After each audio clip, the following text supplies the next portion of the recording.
Welcome to HopeCast. I'm your host, Diane Currie Sam, and I have with me today Adam Rajguru, the CEO and founder of Reviv.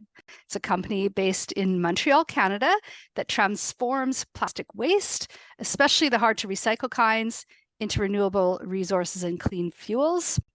Welcome, Adam. Let's tell some stories. Let's do it. All right. I want to start with your solution. Your website talks about eradicating plastic waste, cleaning the ocean, cleaning the air, reducing our reliance on fossil fuels. So what is your technology? What is it doing? Why is it benefiting people? Yeah, so I looked into the plastic waste crisis about 3 years ago. I was on a trip to Bali in the middle of my materials engineering degree. And I discovered the plastic waste crisis, which is very easy to miss when you're living in the West. And I went back and I was a man on a mission, and I figured, this is something that I've learned the chemistry of. I know the science of plastics, but I'd never seen how big of an issue it is. So I began to look, what are the solutions that are available? And it turns out 99% of recycling is mechanical recycling, which is just a way of reforming the plastic back into lower quality plastic. And for most plastics, you can only do that a handful of times, so it's not really sustainable. And then the alternative we see largely otherwise is incineration, which is just burning the plastic to get rid of it. And that's extremely carcinogenic, produces these very persistent chemicals that we don't want in the ecosystem. So there's a third option that I came across that's essentially turning the plastic back into the chemicals that it was made from. A lot of people might not know that the plastic industry and the fossil fuel industry are one and the same. So we extract fossil fuels, we turn them into plastics, and then often we dump them or burn them. And this is a way of actually turning the plastic back into an oil that's actually much cleaner than any oil we can extract from the ground. And we can turn that into different petrochemicals, different fuels, and ultimately it's just a valuable way of dealing with the plastic at the end of its life. Okay, great. And so let's put our imagination hat on for a minute. What's the end game here? Think 5, 10 years, 20 years out. How has this technology impacted Canada, the rest of the world? What is the future story of Reviv? Yeah, so the scale of the plastic issue is something that's just beyond comprehension. So globally, we're producing the amount of plastic that's equivalent to the entire weight of the human population. So that's over 306 million tons of plastic every year. And over 30 million tons of that are ending up in the oceans. And this damages the ecosystem in extreme ways. It damages beautiful landscapes. And there's actually more people migrating from plastic waste than from any conflicts around the world. So this is a serious issue. And you hear things like, there's more plastic in the ocean than fish by 2040. And this is really just because plastic production keeps scaling up. So we ultimately need infrastructure to deal with this plastic. And China was accepting most of the world's plastic waste up until 2019. And when they closed their borders, it started piling up and people recognized we have to do something. So we're at the forefront of this technology where it's beginning to gain a lot of traction. It's really come into its own. It's reached the technological improvements it's needed to be scaled. And now we're seeing deployment happening around the world. So my vision is to bring this technology to a country where it needs it desperately, which is Indonesia. And this is a country that is an emerging market. It's on track to be basically the next China. And it's really catching this wave of waste management practices. And we want to bring the world-class technology here and set it up to mitigate hundreds of thousands of tons of plastic entering the ocean, because Indonesia is over 17,000 islands, over 200 million people. Mm-hmm. So tell me so I can visualize it. Do you see these recycling plants being deployed in these locations around the world? Is it a piece of machinery? Is it a whole plant? Is it a technology that's integrated into? Give me a little bit of a visual on what this is and where you're at with that deployment. Yeah, the biggest facility right now is probably about an acre in size. Mm-hmm. So it will look a bit like a petrochemical refinery. It's a big thermal process, and it's an oil and gas process. So there's lots of big pipes, there's a furnace, and the difference between this and incineration is that it's a very controlled environment. So there's no oxygen in the system, so there's no combustion. So when you eliminate oxygen and combustion, you're not getting those harmful byproducts. And similar to boiling a potato, you're taking the big starch molecules and vibrating them faster and faster until they break down into smaller ones that you can digest. So this is breaking up these massive plastic molecules into its building blocks and then condensing them, refining them into really high quality products. Excellent. And tell me about Indonesia. I want to hear about that project. What's happening there and where are you going with it? So I entered this industry with the assumption that it needed to be innovated more. I was doing research and looking into what's existing, and it seemed like there was a gap between where we were and where we needed to be to scale this. And I was very lucky. My uncle was actually a founder level investor in one of the leading companies in the space. And I developed my own provisional patents to scale up my kind of recipe. And that's how I started the company. But I quickly learned that the industry is actually much further along than I originally thought. And so I took a look at it and I saw, okay, there's 80 plus companies with their own spin on this technology. And that's sort of the frame of the startup, is that you need to have your own IP and jump through the hoops of venture capitalists and give them something that they can eventually license down the road, because that's a great business. But not many people are actually doing the work to deploy the technology. And that's a lot harder in some areas. So there's several facilities being built in the US, in Europe, South Korea, and the Netherlands. But areas that aren't aware of the technology are often the ones that need it most. So that's what brought me to Indonesia. Aside from it being the place that inspired the project, it's a place that's very special to me. And it's also a beautiful market to bring this into. So it's a technology that's existing somewhere else. And we're going to license that technology from a tech partner and then hire EPC contractors and put all the pieces together. The big piece of the puzzle here is getting reliable plastic feedstock, getting airtight contracts that this is our feedstock that we're going to put into the process. We can lock that down for 20 years of the lifetime of the project. And then we have this process we put it through. We have a product that we sell to oil off-takers, and that's the gist of it. So who would be the ultimate stakeholders in your company? Who are you excited to work with? Is it the local people? Is it the investors? Is it shaking up the plastics industry? Yeah, there's a massive stakeholder map that I have. There's a lot of players in this industry, especially because it's something that hasn't been done in Indonesia before. So it's something we need to have a bottom-up approach and a top-down approach for the regulatory issues. So we basically need to go around and do grassroots connections to the local communities and the local landfill managers and get permission for them to manage their landfill and take all the waste. And then also meet all the material recovery facilities in the area who are already doing a great job of sorting and collecting waste, and get contracts with them to take their plastic. And then we also have to go all the way to the top and meet very high level government officials. So there's a presidential candidacy in 5 months coming up in Indonesia. The current president's had 2 terms, and the vice president right now is on track to be the next president, most likely. So meeting people who have good connections with them and showing them the value of this, and getting the right stakeholders involved who see that this is something that just has to happen, and that we're positioned, best to help facilitate that. Can you tell me about a milestone that you've achieved that you're particularly interested or excited about? In particular, a moment where you really, I understand the potential of this now. Like, we've really made a significant step here. I know you're early days, but was there a moment where you're like, oh, now we're really going somewhere? Yeah, there's been several. It's been quite a learning experience as I had to keep opening my mind and switching to new and more high impact, higher leverage opportunities. Initially, it was recognizing that this technology is available. So the first time I found a company that was actually doing this in a way that I could license from them, I pivoted away from scaling up my own technology and thought, wow, this is actually something that it's just a great business case, and it's actually de-risked. So it's something that people who want to put much more money into a venture than a pre-seed startup would say, look, this is a safe place to put my money. That's hedged against inflation. It's producing a commodity there's a massive demand for. And so that started opening my mind to thinking bigger. And that particular tech company ended up not being up to our standards. This industry has a wide range of quality, and you do get what you pay for.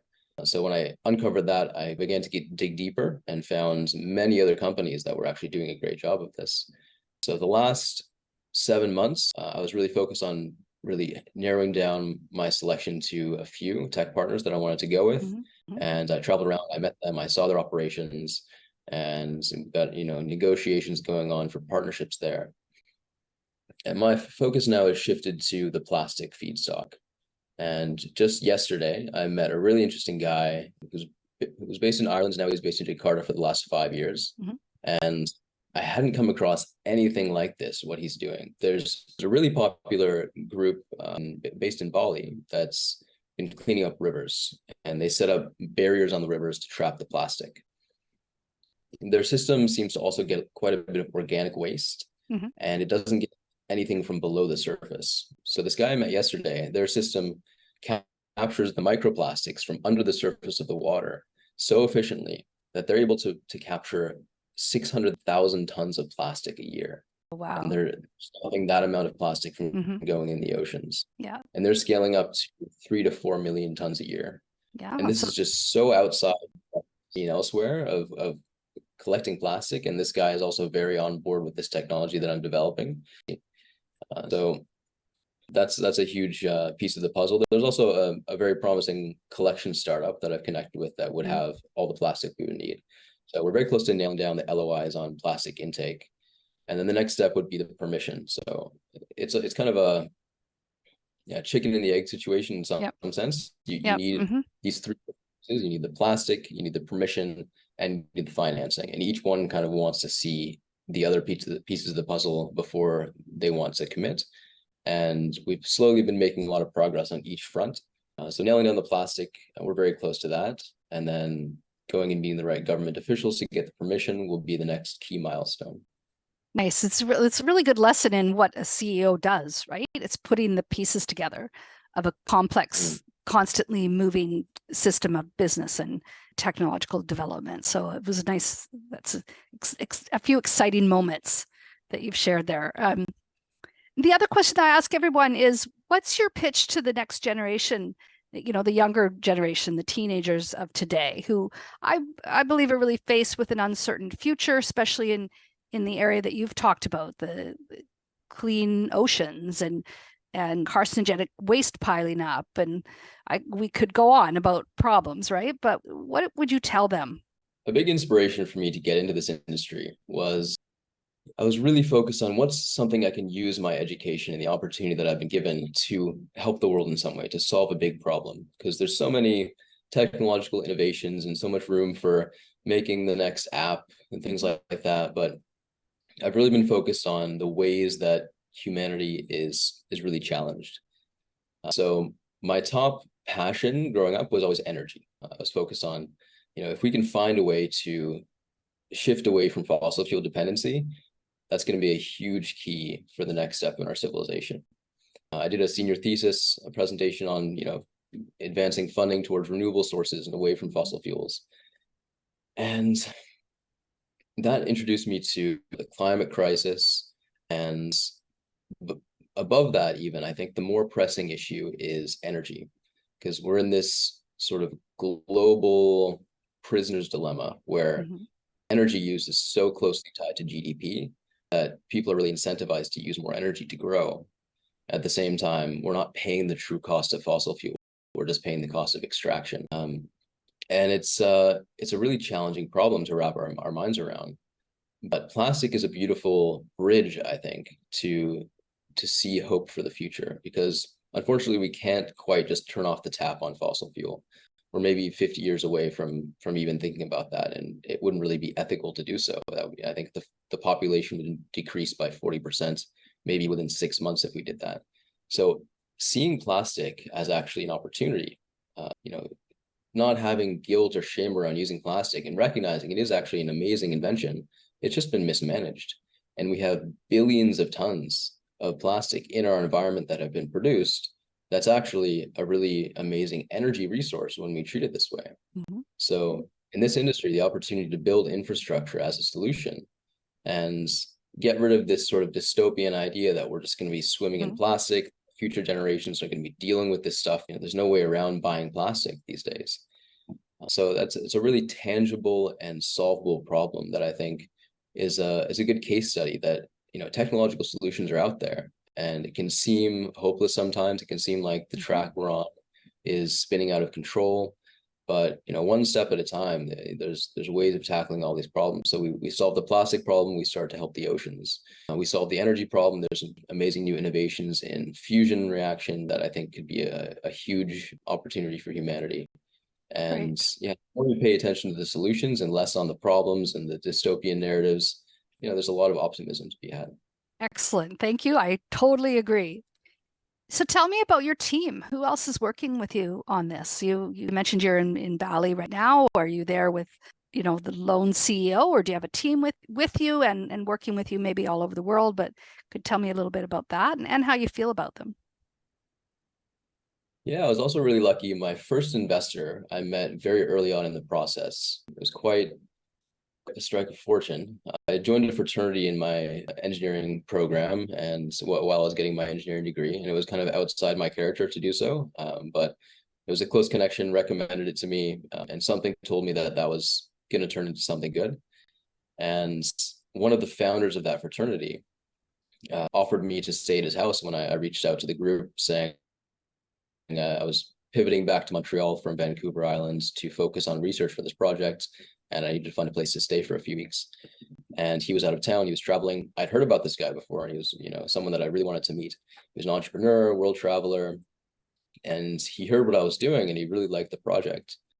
And we ended up working together on this, every day for the next year.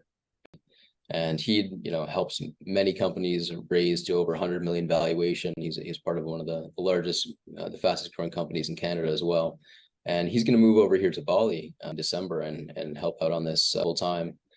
So that's quite exciting. 7 months ago, I made my first sort of real hire, who's a guy who's been based out in Indonesia for 15 years, has also lived all around the world, and spent the last few decades selling really high ticket luxury hotel packages and yacht tours to high net worth individuals. And he was a bit tired of that industry and wanted to do something in sustainability. We met at a river cleanup, kind of a dump site cleanup event, and he heard what I was doing. Initially, to him, it sounded too good to be true. So he is a very good skeptical mind that he applies to everything he engages with. And took some time to win him over, but he's now working on this, fully committed as well.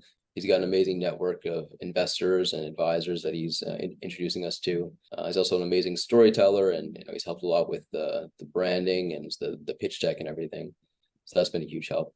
Right. And it's a bit decentralized. I've had lots of people come in and give a lot of value, but I've kept the team pretty lean for most of the time.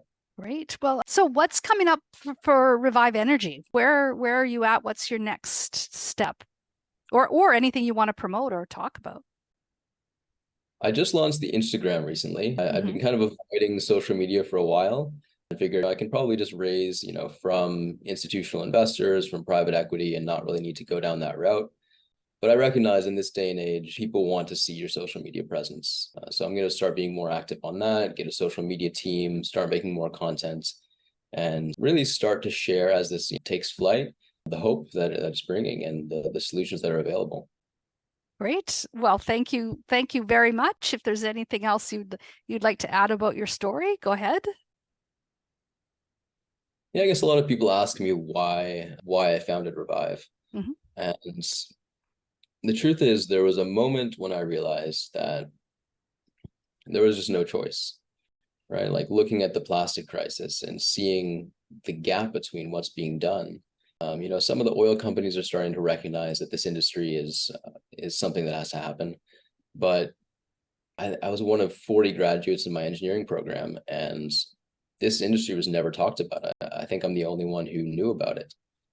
So bringing awareness to it and kind of pioneering the way forward. There's been many challenges, and some people see that it's producing fuel and oil. They think it might be dirty, and there's been some resistance. There's been some hit pieces on the technology that they kind of take a straw man approach and see that it's been done poorly in some ways. But really just staying grounded in the fact that this is something that has to happen, right? There's no other alternative, and it's not a silver bullet.